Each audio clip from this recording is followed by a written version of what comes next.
Bonjour à tous. Dans ce nouveau numéro de Modèle F1, à sujet original, présentation originale. Nous sommes au mois de mai, c'est la saison des brocantes, et pour nous, amateurs de militaires français de la fin du XXe siècle, les brocantes sont une occasion d'agrémenter nos collections à prix intéressant. Étant particulièrement occupé, je n'avais pas trop le temps de courir les brocantes à droite à gauche. Je me suis rendu donc à la brocante tout près de chez moi, à moins d'1 kilomètre, et j'ai trouvé évidemment de quoi combler mes attentes de façon inespérée. Si effectivement il devient difficile de trouver du militaria de la Seconde Guerre mondiale dans les brocantes, on trouve facilement du militaria des années 70, 80, 90. Par exemple, lors de cette brocante, j'ai trouvé une veste F1 de 82, c'est une veste d'il y a 40 ans. C'est auprès d'un seul déballeur, Kevin, que j'ai trouvé le matériel que je vais vous présenter, à prix évidemment vraiment intéressant. Autour de brocante, il est temps de détailler ses achats. Donc première chose qui m'a attiré mon attention sur le stand de brocante, c'était un short F1, short outre-mer, en version camouflée. Donc le short outre-mer camouflé, première acquisition qui a retenu mon attention, donc ce stand de brocante.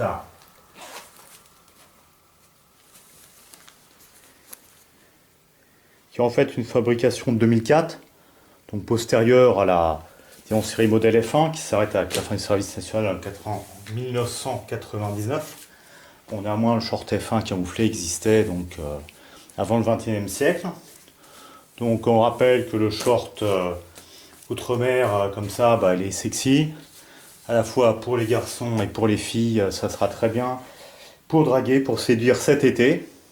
Petit conseil, se saper de Modèle F1. Deuxième élément que j'ai repéré sur le stand de brocante, et là attention, il y a du level, il y a du niveau, c'est une veste F1. Une veste F1. Marquage 96C, la taille. Et là où ça devient vraiment intéressant, c'est la fabrication, donc Sokovet Bay 1982. 1982, c'est-à-dire que la veste F1, cette veste F1, est bonne pour une reconstitution para du Liban, par exemple en 83.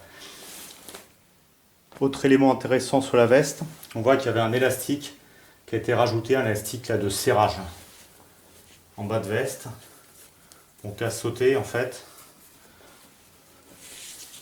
qui se retrouve à ce niveau-là, pour qu'après avec une aiguille, il est tout à fait possible de le remettre en place, puis c'est de rafistoler, on va sans doute essayer de le faire. Deuxième élément de customisation de la veste F1, on voit donc un velcro au bas de la veste. Donc ici en comparaison, la veste F1 là, que je viens d'acquérir, donc de 82, qui a été légèrement utilisée, bien qu'en très bon état, légèrement patinée, usée, et la veste F1 que j'ai présentée dans la vidéo sur Modèle F1 sur la veste F1, qui est de 83 en fait, d'ailleurs qui est assez âgé aussi, mais neuf de stock. Et donc là la différence, le velcro qui est ajouté ici, qui ne figure pas sur la veste F1 neuf de stock. Troisième élément ayant retenu mon attention, une chemise outre-mer, une chemisette outre-mer plutôt, donc en camouflage Centre-Europe aussi. Ce que j'ai trouvé intéressant,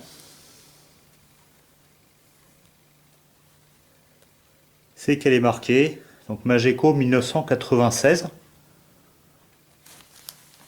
Donc avec cette chemisette, on a une preuve que l'ensemble outre-mer était fabriqué en camouflage CCE au moins depuis 1996, peut-être avant.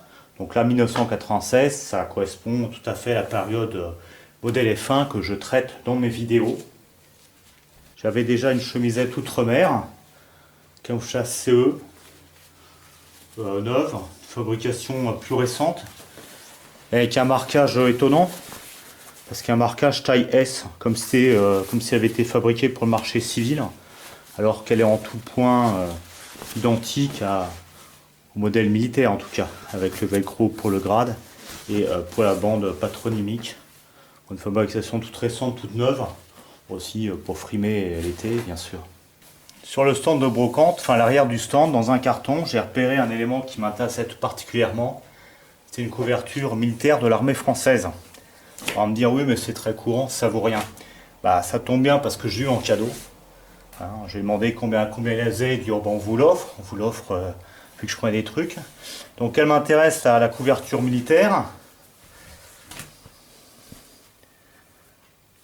Parce qu'elle est datée donc 1958, donc bon pour la guerre d'Algérie. Donc c'est même sans doute une demi-couverture qui a été coupée, utilisée comme couverture de manœuvre, c'est-à-dire emmenée dans le sac pour passer la nuit sur place.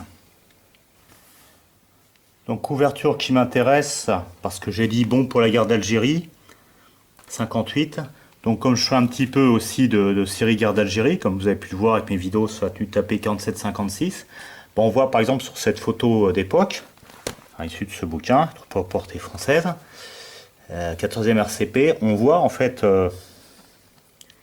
la couverture marron là, qui est utilisée. Ah, les gars ils l'ont avec leur sac à dos. Hein. Donc ça peut être intéressant donc, pour reconstituer un soldat, un parade de la guerre d'Algérie, là, par exemple, avec son équipement, son sac à dos, d'ajouter donc cette couverture, la plier, brêler sur le dessus du sac, ou de la musette, hein, sac Bergame, musette TAP. Donc c'est pour ça que cette couverture m'intéressait particulièrement. Et puis dans un carton à l'arrière du stand, j'avais repéré aussi ceci qui m'intéresse, donc une fourragère, à état neuve, hein, une fabrication récente, qui est une fourragère donc 14-18, couleur donc croix de guerre 14-18, avec l'olive aussi qui correspond à la campagne de 40. Voilà, donc ça a été, c'est quasiment cadeau, ça aussi.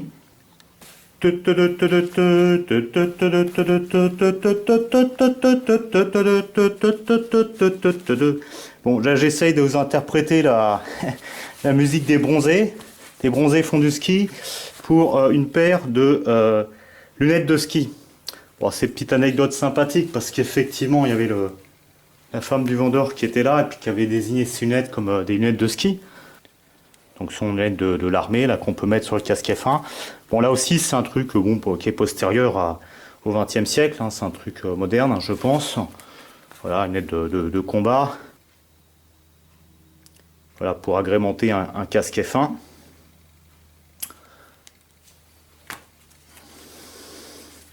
Donc lunettes avec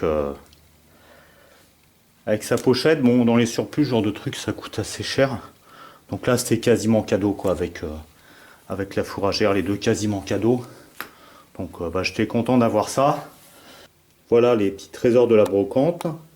En quelque sorte, l'art de dépenser ses sous dans des choses dont on n'a pas besoin, mais bon, qui font toujours plaisir. Si vous aussi vous êtes passionné par les uniformes, les tenues, l'équipement de l'armée de terre française de la fin du XXe siècle, si vous êtes collectionneur, si vous avez des pièces à partager, à montrer en vidéo, ou si vous voulez participer à mes vidéos en tant que figurant nu, je serai heureux de faire votre connaissance. Pour cela, vous pouvez me contacter sur mon groupe Modèle F1 Armée Française sur Facebook. Je serai heureux de vous rencontrer et de partager avec vous notre passion commune.